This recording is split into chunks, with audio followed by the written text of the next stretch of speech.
Balik po tayo dito sa arena in San Juan. Urdas nakahanap ng gap between the blockers, but this one was the put away to give them that 4-point lead, the biggest of the set so far. National University courtesy of Dindin Santiago. And of course, other than the Dindin Santiago story, of course, the Coach August Santamaria story was huge in that game against DLSU. He looks concerned, huh? He looks concerned. Mosey, you know him very well. Very, very well. Tell us about Coach, your thoughts on his traveling from Bicol to Manila just to be here in his element, in his environment. Well, Dr. K was seated right beside him, was telling me, today pala, takas lang yan. Tumakas nga daw. So you can just see how much he loves basketball. And it's really a pity that this girl's not experienced to be handled by Coach August. But kasi talaga namang ito, teacher eh. Yan naman minsan sometimes may coach lang eh. Pero may coach and teacher at the same time. What made him legendary and what made him a winner for UST all those years? Ako sa akin, ang striking sa akin is he would see a player even from scratch, zero. Alam niya na kagad, pag pinaglaro niya isang beses, he would know whether magiging quicker ko to, magiging setter ko. Ay, grabe. He has the nose. Yes. And he would really put time and effort to make that player to be what he thinks that she could play, what position she could play for. Ang kwento nga, hindi na nalaman ng mga anak na bumiyahe na pala. Pumunta na pala dito. Yun nga. But I'm sure it does so well for him physically to be around this environment. Yes, Your spirits. I was kidding him nga. Sabi ko, pwede na mag-coach. Pwede na pwede. Sunod, pwede na maglaro. Sabi ko, naninigaw ka na ba? Kaya mo nang sumigaw? Kasi lugi kami. Grabe sigaw, Baka pag ngayon, mabait ka na. Sabi niya, pwede na daw. Kaya na. But of course, it's just a joy to see him here at the arena.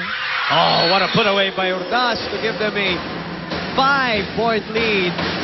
It will be 19 serving 15. Let's look at that setup. And you're looking confident early here, Mosey. That's right. And that must be the double block. This is really what you want to see from NU. Everybody chipping in. That's what you don't want to see. Ang dami na today. Dito so far, dami nilang naipapigay ng puntos. 3 points from the service line as Jessie De Leon serves 15 to NU's 19.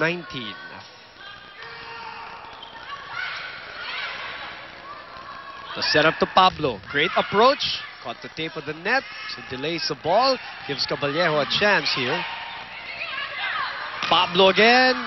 Off the block. Check ball. One smart play coming from NU using the blockers of UST to take that point. Let's look at that.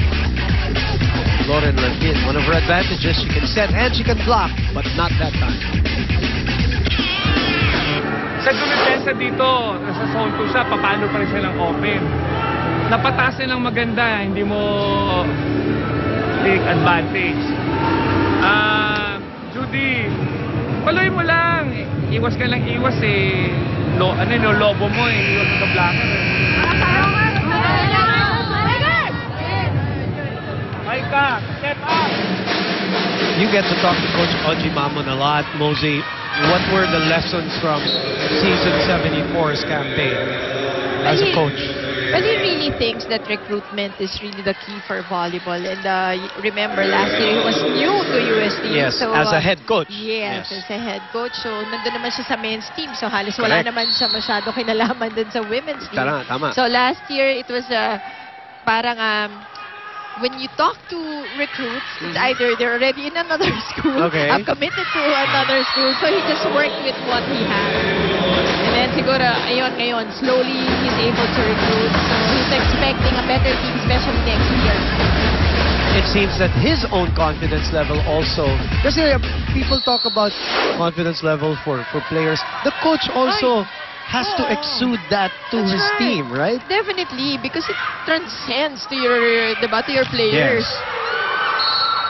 And a lift by Lantin gives NU a significant lead here, 7-point lead, 22-15 with Fatima General on deck.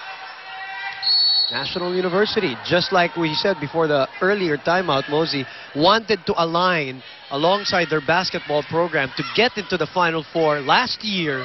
That was the goal. And then come in with Dindin Santiago this year, probably as a contender. Of course, 2 steps backward ang nangyari sa campaign last year. Pero, abante sila ng 8 puntos dito sa first set. Normal nung hindi kumuha ng bola. Adudod ka naman eh.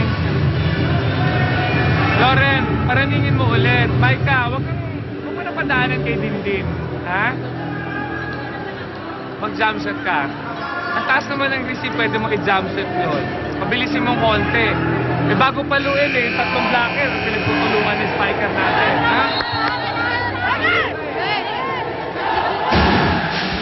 Ang influensya ni Coach August Santamaria, lahat yan. Damay, ikaw, Coach Ogie. Yeah, very much so. Even Coach Milet. Si Ian lang yung hindi nakakuha ng magandang mga tricks. Wala talagang magandang nakuha yan si Ian. Walang maganda period.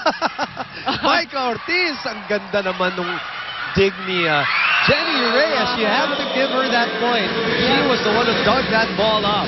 Again, the respect for Jen is real. Why? Because she plays this way. You're right. So efficient. And that really makes a difference. Playing in her last year as Lastimosa will move out. Mela Tunay back in the fray. Set point for National University. 24 serving 15. Not the start that UST is looking for, especially after the emphatic win against BLSU. Vallejo getting it through the blockers of NU.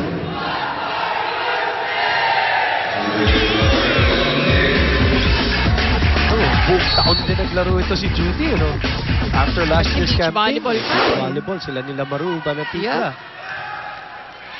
Serve by Lauren. Santiago looking to put it away. Not yet. Tunay will go back to the captain. General able to pick that up.